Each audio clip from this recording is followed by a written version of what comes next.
La loi sur la famille du gouvernement Hollande a été reportée sine die après les manifestations du 2 février contre la familiophobie et le mariage pour tous. Un texte pourtant voté depuis 10 mois et appliqué sans difficulté. Mais qu'avait-elle de surprenant ces familles qu'on voyait depuis quelques années s'épanouir dans les rues, couples homo des deux sexes avec poussettes, rires et colère d'enfants? Alors que s'était-il passé pour qu'on entende dans la bouche des gens de gauche des paroles qui auraient pu être proférées par la droite la plus extrême? On ne touche pas à la famille, c'est sacré, même laïque. Pourtant, deux camps se mobilisèrent et se remobiliseront dans la rue, les anti- et les pro-mariage pour tous. Les manifestations des premiers furent impressionnantes en nombre et en slogans douteux. Mais c'est d'un autre point de vue que nous avons décidé d'aborder ces nouvelles familles. Sont-elles si modernes, puisque quels que soient les partenaires, ce qui persiste en Europe, c'est ce modèle familial. Pour Marcela Yacoub, philosophe, écrivain et juriste, c'est ce modèle du couple unique et institutionnel avec filiation qui est en cause. Elle propose d'autres idées comme l'adoption pour tous, pour une société plus égalitaire et plus imaginative. Nous avons aussi rencontré Michael Blatny, psychanalyste, qui défend cette nouvelle famille et rappelle, lui, l'importance de cette formation sociale, qu'importent les sexes des parents. Je pense que c'est un énorme service qu'on rend à la cause conservatrice majoritaire. Il leur donne une sorte de légitimité. Il leur donne l'impression que ce qu'ils font, c'est impressionnant.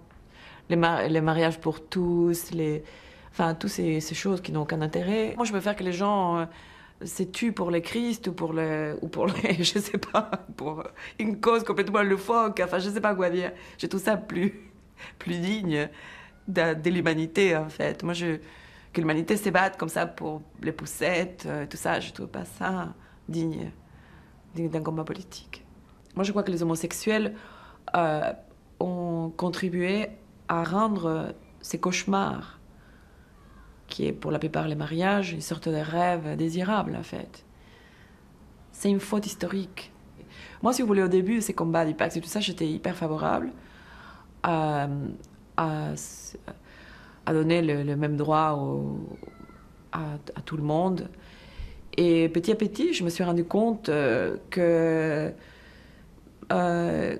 mouvement de gens qui ont été tellement méprisés et mis à l'écart et injuriés, etc., et considérés comme des anormaux, on aurait pu attendre d'eux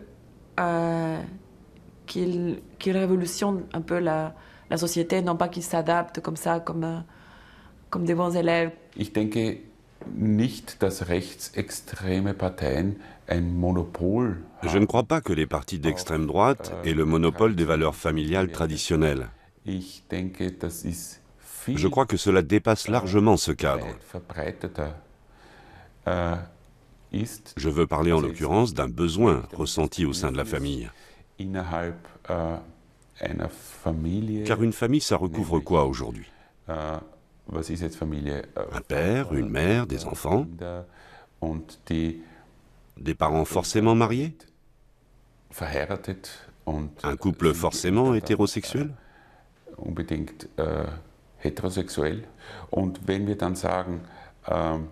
Si on se place d'un certain point de vue politique, il peut sembler opportun de dire que la famille traditionnelle est devenue l'apanage de regroupements. Je ne dirais pas forcément des regroupements d'extrême droite, mais de la droite populiste.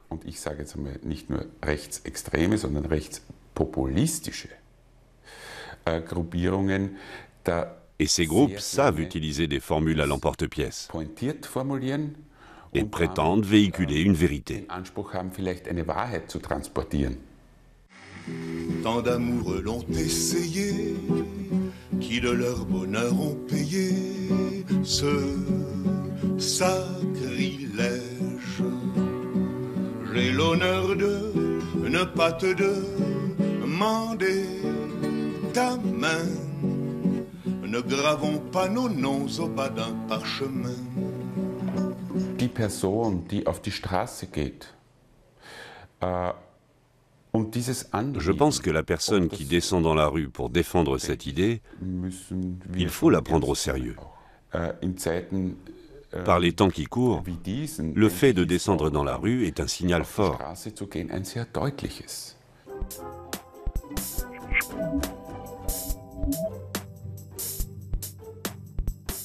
La famille nucléaire, une énergie négative? Cette théorie n'est pas nouvelle. Au fil de l'histoire, les arbres généalogiques ne forment pas une forêt bien rangée, mais plutôt une jungle des possibles. En Grèce, vers le 5e siècle avant Jésus-Christ, il existe de nombreux mariages très pragmatiques. Le mari ne vit pas avec sa femme, mais la rejoint juste dans la nuit pour coucher avec elle et fournir à la cité des bébés futurs guerriers. En France, bien plus tard, les enfants de bonne famille sont mis en nourrice. Ils prennent le bon air et le bon lait à la campagne, loin de leurs parents. C'est seulement au XXe siècle que le modèle de la famille traditionnelle s'impose, avec pour modèle la mère au foyer. Mais déjà, certains penseurs proposent d'autres idées, comme Charles Fourier. Selon lui, la société industrielle naissante brime les instincts et pervertit l'homme. Il rêve de phalanstères abritant quelques 400 familles où les enfants seraient élevés en commun. Sa pensée a fait des petits, aux États-Unis comme en Europe, tous avortés. En 1973, en Provence, se crée la communauté de Longomaille. On y prône l'amour libre et la famille élargie. Mais depuis 1996, Longomaille est qualifié de secte. Un rapport parlementaire dénonce ce groupe alternatif avec une organisation différente des circuits économiques et des rapports humains. Mais la famille peut-elle être soumise à des codes aussi rigides que les lois du marché? Une des raisons pour lesquelles il y a crise économique, c'est parce qu'il y a famille. On peut penser les choses à l'envers. Il y a un exemple qui me vient toujours à l'esprit, c'est par exemple l'habitat. La crise de l'habitat qu'il y a, tout ça, est en très bonne partie liée au fait que les gens considèrent que la seule façon de vivre, c'est avec une famille, avec père, mère, enfant, dans des petits espaces, pour chacun pour soi, chacun une télé, chacun une cuisine, etc. Et en fait, une des façons de passer outre la crise, c'est peut-être construire des habitats collectifs où les choses soient partagées, où les enfants soient élevés par beaucoup d'adultes à la fois. Mais la morale petite bourgeoise de la famille empêche ce type d'expérimentation. Alors, du coup, ok, on peut dire que la crise fait venir la famille, mais aussi l'inverse.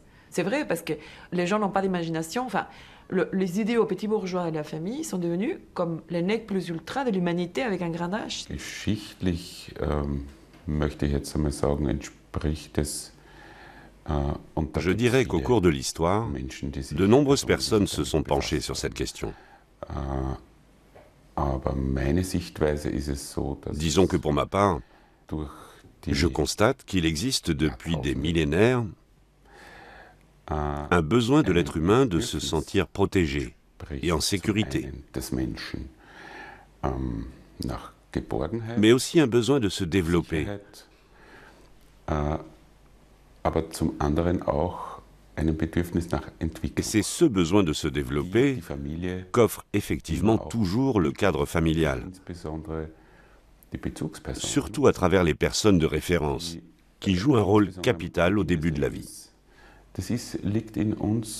C'est écrit dans nos gènes que nous ne sommes pas seulement des êtres sociaux.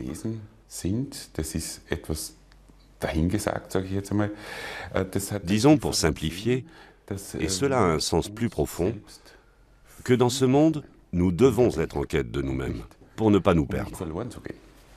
Chaque année, papa et maman discutent de l'endroit où on va passer les vacances. On ira à la montagne. On ira à la mer. Je sais pas pourquoi je se mets dans cet état, alors qu'à la fin, c'est toujours pareil. À la montagne. À la mer. Alors À partir du moment où je vis dans une famille, et précisément dans ce contexte, un fait est indéniable qui nous accompagnera tout au long de notre vie, à savoir qu'il y a des contradictions qui sont insurmontables. Et il ne s'agit pas de vouer aux gémonies tel côté et d'encenser tel autre, mais plutôt de gérer ensemble ces contradictions et de savoir en discuter.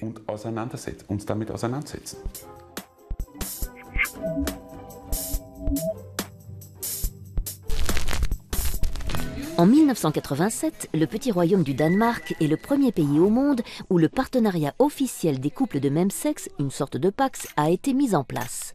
Depuis, d'autres pays en Europe ont suivi l'exemple danois. En France, par exemple, les homosexuels ont le droit de se paxer depuis 1999. 78 000 couples l'ont fait jusqu'à aujourd'hui.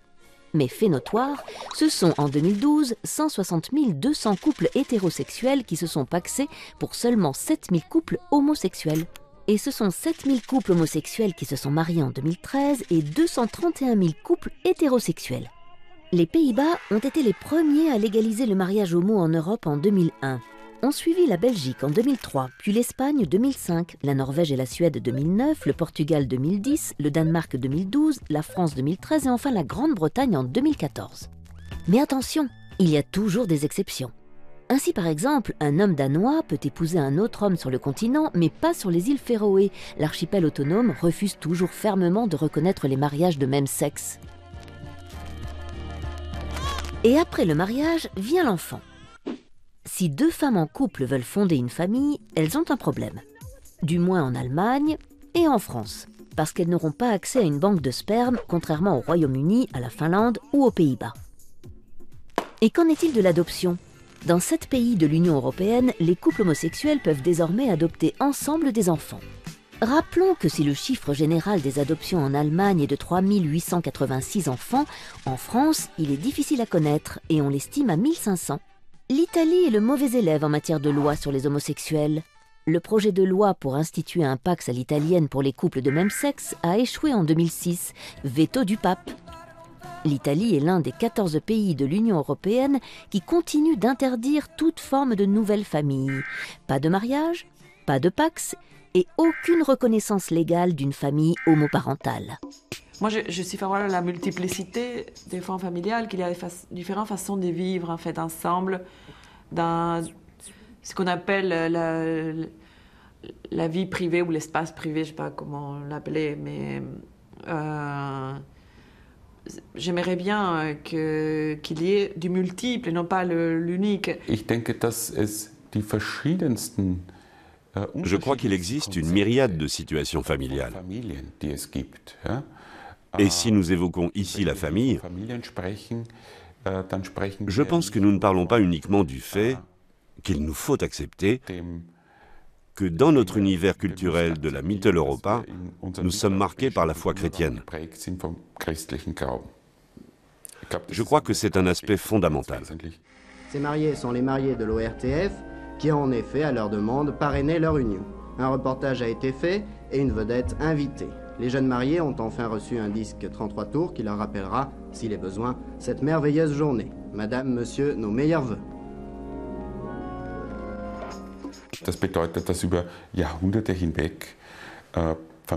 Durant des siècles, la famille, c'était se marier, puis avoir des enfants. C'était une construction idéale, imposée à la famille par l'Église. Et celle-ci avait un aval consensuel de la part de la société. Or,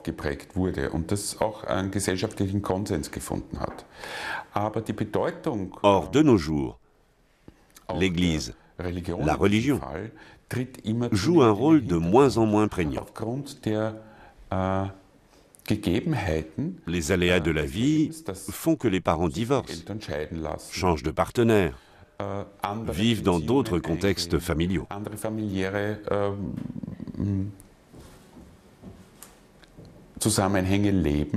En tout cas, pour qu'on puisse donner plus de chances à chaque enfant de ne pas répéter sa propre famille ou de ne pas subir les conséquences du fait d'être l'enfant d'une certaine famille. Moi, je ne sais pas, je n'ai pas eu une famille monstrueuse, mais j'ai vu ce que ça pouvait signifier quand chaque enfant le voit. On est séquestré en fait par nos parents.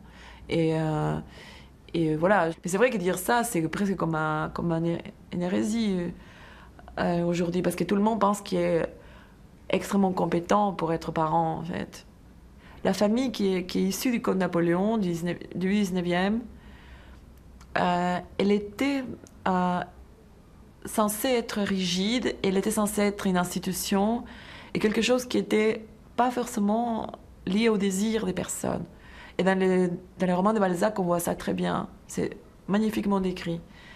Comment les codes, quelque part, n'étaient pas dans le cœur des personnes, en fait. Il y avait d'une part les codes, et après il y avait les cœurs, il y avait la morale, il y avait les idées qu'on se faisait. Mais avec la révolution des mœurs des années 70, les gens ont voulu mettre du cœur dans les codes et les codes dans les cœurs, quelque part.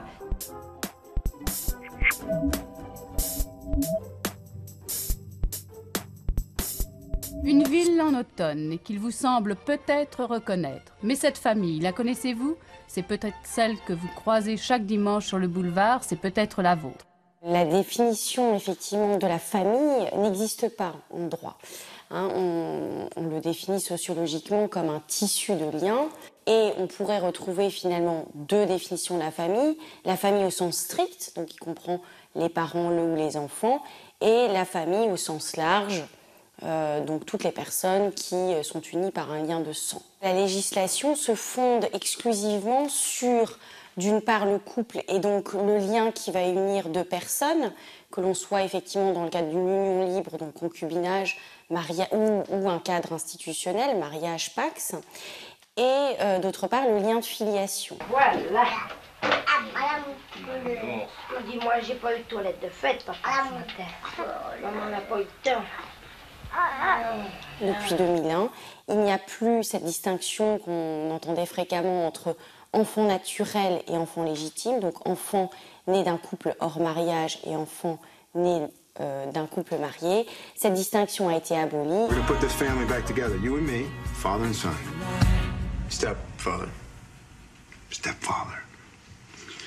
Le droit appréhende cette question de famille recomposée uniquement sous le prisme du statut du beau-parent.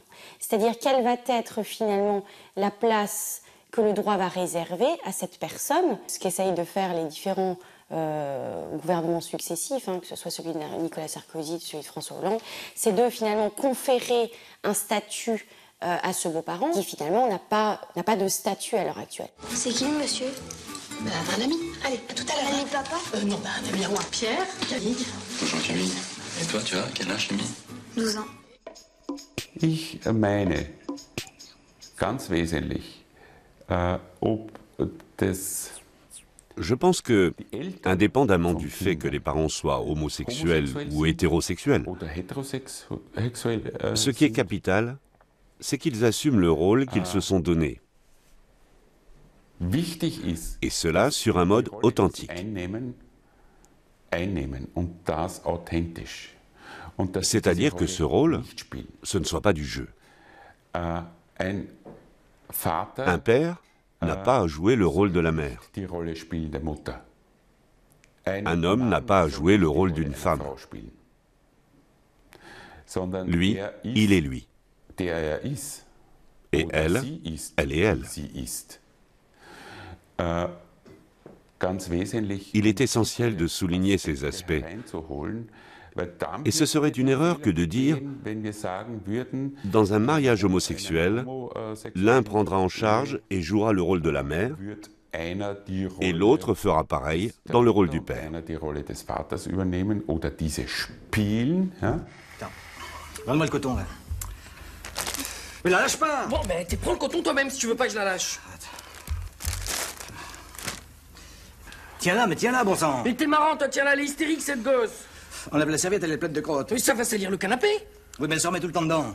Ça colle, cette crotte, ça colle. Il faudrait une crème ou quelque chose pour l'enlever. De l'aftershave. Ça va pas, non? On va pas gâcher du Saint-Laurent pour nettoyer ça. La personne qui est en relation avec l'enfant, c'est ça qui importe. Et c'est pourquoi nous ne disons plus s'il s'agit de la mère ou du père. Cela jouera, pour l'enfant qui grandit, un rôle capital de savoir qui est cette personne. Mais je crois que nous ne devons pas faire l'erreur d'émettre un jugement qui aurait la prétention d'être universellement valable.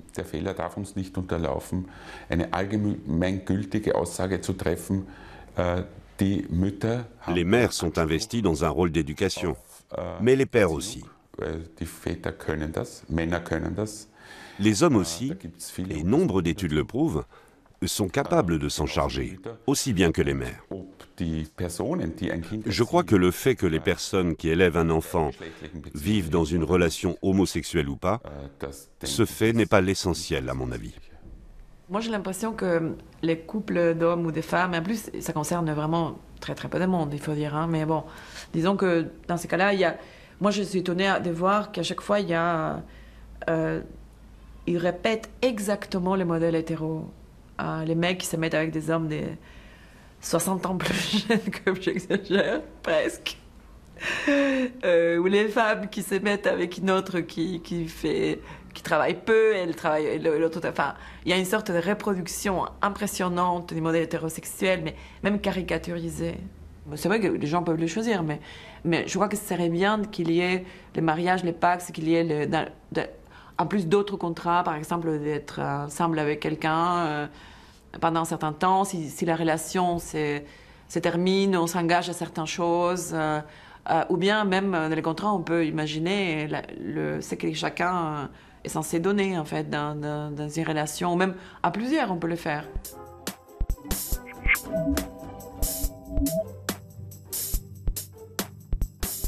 On a beaucoup glosé sur la théorie du genre ces derniers temps.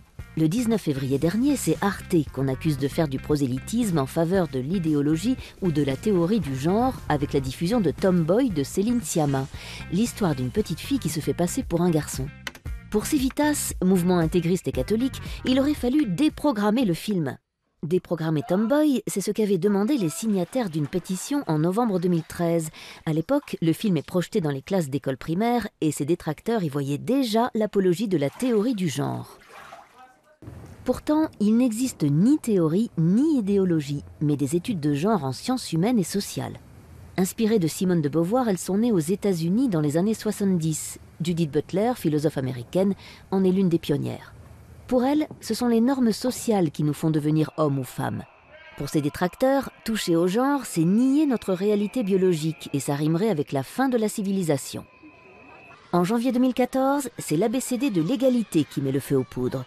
Plus de respect, moins de stéréotypes représentant les filles et les garçons, moins d'idées reçues. Voilà en substance ce que ce projet éducatif propose aux élèves de maternelle et de primaire. Mais une rumeur selon laquelle on parlerait de sexualité et de masturbation aux petits-enfants se répand à coups de tracts et de SMS. Une centaine d'écoles publiques est perturbée par l'absentéisme des élèves. Côté allemand, dans le land du Bade-Württemberg, une pétition pour interdire à l'école l'enseignement des diversités sexuelles, c'est-à-dire les différentes orientations sexuelles, comme l'homosexualité par exemple, a déjà recueilli près de 100 000 signatures. Aujourd'hui en France, la présupposée théorie du genre dont on devrait protéger les enfants est devenue un nouvel argument brûlant des manifestations pour tous. Une confusion qui s'explique peut-être par le fait que les études de genre sont peu ou mal connues en France car très peu étudiées dans les universités. Mais trouve-t-elle un auditoire? Je trouve essentiel que les réflexions et les avancées menées par les études de genre puissent bénéficier à la fois aux enseignants et aux élèves, quel que soit le niveau.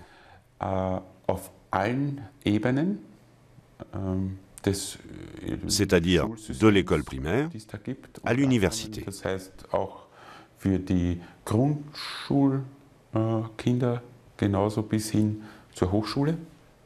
Cette thématique doit être omniprésente, parce qu'elle va de pair avec celle de la diversité.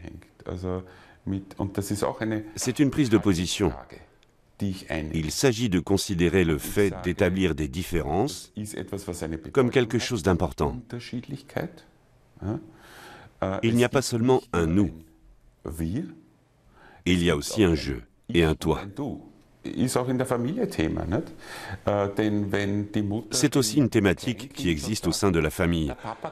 Quand la mère dit au jeune enfant « Quand papa rentrera ce soir du travail, il va certainement jouer avec toi », cela a déjà une signification pour le petit enfant, bien avant l'entrée à l'école.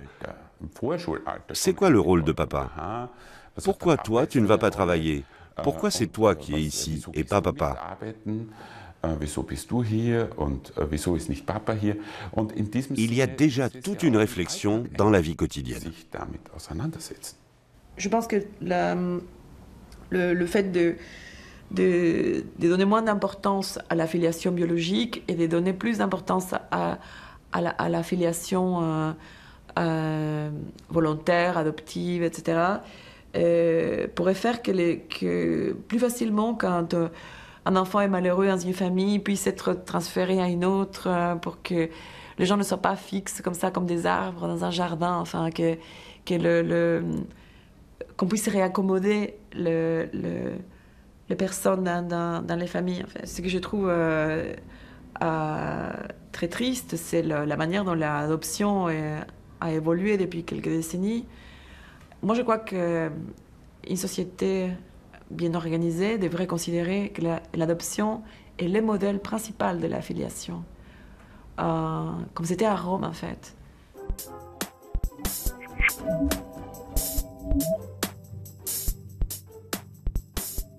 L'engouement pour les selfies, ces autoportraits instantanés faits à partir de son téléphone portable, n'est plus à démontrer. Tout le monde s'y met, du simple citoyen au grand de ce monde, Obama, Poutine, le pape. Les selfies font aussi leur entrée remarquée dans l'art. Stratégie marketing, narcissisme exacerbé, œuvres d'art, que révèlent-ils de nos sociétés? Vous le saurez dimanche prochain.